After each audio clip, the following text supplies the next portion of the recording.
राधे राधे। ये दुनिया कौन सी शक्ति से चल रही है ना? और तो और कौन सी शक्ति बड़ी है और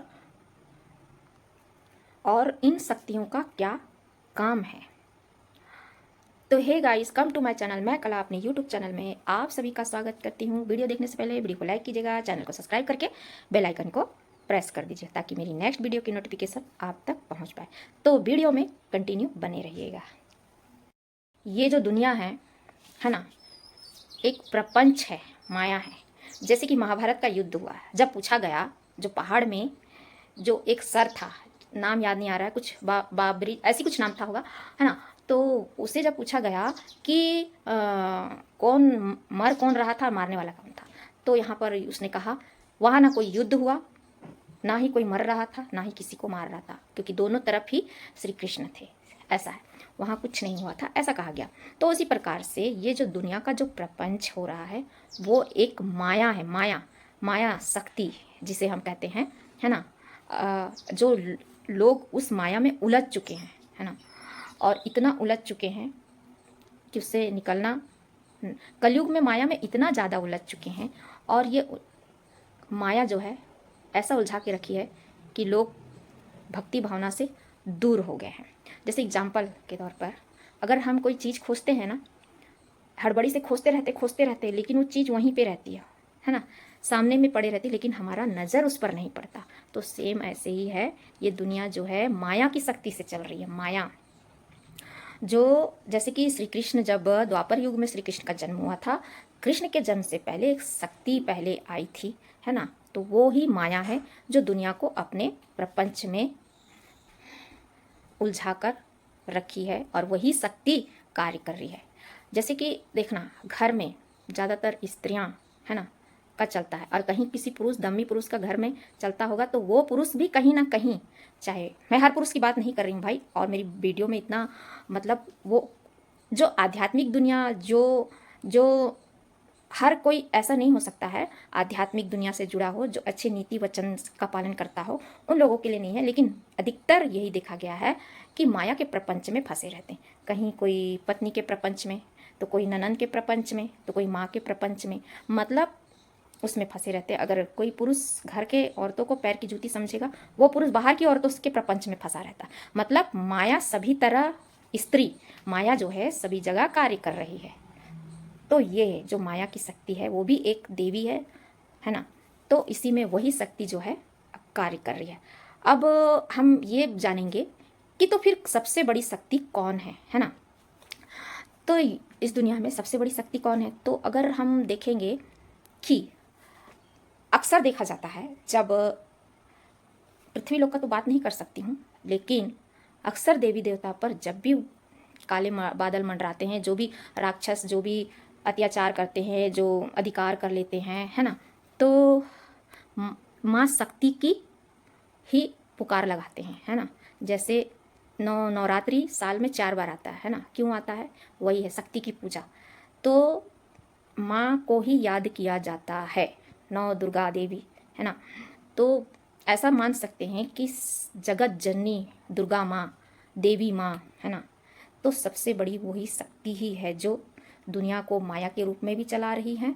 और सबसे बड़ी शक्ति, क्योंकि देवी देवता अक्सर माता को ही पुकार लगाते हैं, है ना, उनके ही शरण में जाते हैं। और अगर देख लोगे कि अगर खाने को चाहिए तो माँ अन्नपूर्णा, पैसा चाहिए तो माँ लक्ष्मी माँ, है ना, विद्या चाहिए तो सरस्वती माँ, है ना, मुक्ति चाहिए तो गंगा मैया। तो तब ये सब समझ में आ जाता है कि माँ सबसे बड़ी शक्ति जो है देवी माँ, है ना। जैसे कि माया बताई हूँ, ये दुनिया को माया ही पकड़ के रखा है। और जो देवी माँ शक्ति है ना, और जैसे धरती लोक में अगर एक बच्चा जन्म लेता है तो उसके लिए भगवान तो रक्षा करने के लिए हमेशा नहीं रहेगा, इसीलिए जो है माँ बनाया गया है, धरती लोक में एक माँ बनाया गया है जो उनके बच्चों की सुरक्षा कवच बनकर मंडराते रहे। और ये इंसानों में भी नहीं है, आप देखोगे ये जानवरों में भी है। एक कमज़ोर से कमज़ोर माँ भी जब बच्चों पर संकट के बादल मंडराते हैं तो वो शक्ति बनकर खड़ी हो जाती है। देखना, सोशल मीडिया में भी आप लोग देखे होंगे कि कोई वीडियो वायरल होता है, जैसे कि पक्षी का जो लड़ती हैं, है ना, तो माँ जो है पृथ्वी लोक में, तो माँ का सम्मान जरूर करना चाहिए, है ना। और ये दुनिया में जो है, जो स्त्री माया, वही प्रपंच माया में उलझे हुए हैं, तो वही है माया। तो ये हो गया। अब बोला जाएगा तो फिर 3 शक्तियों का क्या काम है, जो कहते हैं ना ब्रह्मा विष्णु महेश, ठीक है। तो जब जब किसी को कोई राक्षस या किसी को अगर समाप्त करना है, देवी देवता पर जो अत्याचार करते समाप्त करना, तो ब्रह्मा जी और सरस्वती उनकी बुद्धि भ्रष्ट कर देती। जैसे कि रावण की बुद्धि को भ्रष्ट किया। रावण क्या कर रहा था, वो रावण जो है, जो चीज है, रावण तो बहुत ही ज्ञानी, बहुत ही पंडित, उसके जैसा कोई नहीं था। वो जो है, जो समुद्र का पानी जो ऐसा ऐसा है, समुद्र का पानी जो है उससे वो मीठा कर रहा था, है ना, और एक सीढ़ी स्वर्ग जाने की तैयारी। तो वो जो असंभव चीज को संभव करने में लगा, है ना। तो अब सरस्वती माँ उसकी बुद्धि को भ्रष्ट कर दी, किसके जरिए, शूर्पणखा के जरिए, ठीक है। वो भी एक माया। समझ रहे हो ना मैं क्या बोलना चाह रही हूँ ना। अब आप बोलोगे दुनिया में ये चल रहा है और आप कौन से मुद्दे पे बात कर रही हूँ, ठीक है, टॉपिक पे बात कर रही हूँ मैं। आध्यात्म और सामाजिक को जोड़ के ही बात कर रही हूँ। तो वही है कि रावण का भी जो है बुद्धि को, ब्रह्मा और सरस्वती का काम है बुद्धि, जब किसी का अंत करना रहता है तो वो दोनों मिलके उनकी बुद्धि, सरस्वती उसकी बुद्धि खराब करती है, ब्रह्मा जी उनका भाग्य लिख देते हैं, है ना। और फिर क्या है, शिव और पार्वती का काम है विनाश करना, दुष्टों को मारना, है ना, तांडव करना, बारिश, आंधी, तूफान, पानी, ओला, भूकंप, ये सब क्या है, ये शिव जी के तांडव वाला रूप है। जो अभी भूकंप चलेगा, कलयुग में जो भी भूकंप आएगा, है ना, भूकंप हो गया, बारिश हो गया, ओला हो गया, है ना, आंधी तूफान, है ना, तो ये सब यही सब है, ये शिव जी का ही तांडव होगा और माँ पार्वती का तांडव होगा। अब क्या है कि अब आप बोलोगे विष्णु जी का क्या रोल है, तो भाई अब मैं मेन मुद्दा पर आ रही हूँ। विष्णु जी का कार्य, माँ लक्ष्मी और विष्णु जी का कार्य है कि जब ये तांडव होता है, जब सृष्टि में खलबली मचती है, तो जाहिर सी बात है वहाँ पे बुरे लोगों के साथ अच्छे लोग भी पिसाते हैं। जैसे कि अभी जो युद्ध हो रहा है, तो बुरों के साथ अच्छे लोग भी पिसाते हैं। तब क्या है, तो विष्णु जी और माँ लक्ष्मी जी उनकी अपने भक्तों की, जो अच्छे लोगों की रक्षा करते हैं।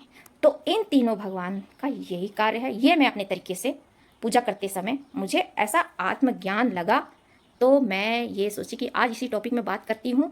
और त्रिकाल संध्या पूजा, है ना, अभी जो हो रहे हैं, अभी जिस तरीके का भयानक मंजर बन रहा है, अभी आगे और भी होते जाएगा, क्योंकि वैष्णो देवी मंदिर को ब्लैकआउट किया गया है ना। तो ये कहीं ना कहीं बहुत ही, खैर ये जो किया गया है वो तो सुरक्षा के लिए ही किया गया है, लेकिन कहीं ना कहीं माता रानी के जो है मंदिर, उनको भी कहीं ना कहीं तो लगेगा ही ना। फिर भैरवनाथ और वैष्णो माता की जो रक्षा करते हैं, पहरेदार जो रहते हैं बजरंगबली, तो ये सब भी अब एक्टिव हो चुके हैं गाइस। तो अब क्या है, अब देखो क्या नज़ारा होता है। तो इससे अच्छा आप लोगों को मैंने बता दिया है, जितना जल्दी हो सके आध्यात्म की दुनिया में जुड़ जाइए। त्रिकाल संध्या पूजा से ही आप लोग, त्रिकाल संध्या पूजा नहीं, एक जप होता है, वो मैं बताऊंगी, आप लोग वीडियो में कंटिन्यू बने रहिएगा। मैं बीच में लाऊंगी और बहुत जल्द लाऊंगी, क्योंकि मैं भी वो चीज़, पूजा तो मैं कर रही हूँ तीनों टाइम, है ना, लेकिन कर रही हूँ मैं भी पूजा। अभी फ़िलहाल मैं इसका करती हूँ, बजरंगबली का कर रही हूँ, क्योंकि चालीसा अभी कर रही हूँ और भी करती हूँ, लेकिन चालीसा मेन करती हूँ, क्योंकि मैं अभी भागवत गीता जो पढ़ रही हूँ ना, तो अभी लास्ट 18 अध्याय कंप्लीट होने आ रहा है। और यहाँ भी बोला गया है कि आप लोगों को भागवत गीता से जुड़ना है ना, त्रिकाल संध्या करना है और दान पुण्य करना है, आध्यात्म की दुनिया में जुड़ना है। जैसे कि मैं अभी वीडियो में बताई हूँ कि भगवान अपने भक्तों की रक्षा जरूर करते हैं, क्योंकि तांडव तो शिव पार्वती का जो तांडव तो होगा, उसमें अच्छे बुरे सभी जाएंगे, लेकिन जो भगवान का काम है वो उनको बचाने का काम है। लेकिन वही लोग बचेंगे ना जो आध्यात्म की दुनिया में रहेंगे, जो पूजा पाठ करेंगे। तो हो सके तो मैं आप लोगों को त्रिकाल संध्या जरूर बताऊंगी, और हो सके तो समय मिलेगा तो मैं अपना पूजा वाला भी जरूर दिखाऊंगी, ठीक है। तो वीडियो पसंद आए तो वीडियो को लाइक कीजिएगा, चैनल को सब्सक्राइब करके बेल आइकन को प्रेस कर दीजिएगा गाइज। मुझे आप लोग का सपोर्ट बहुत चाहिए गाइज।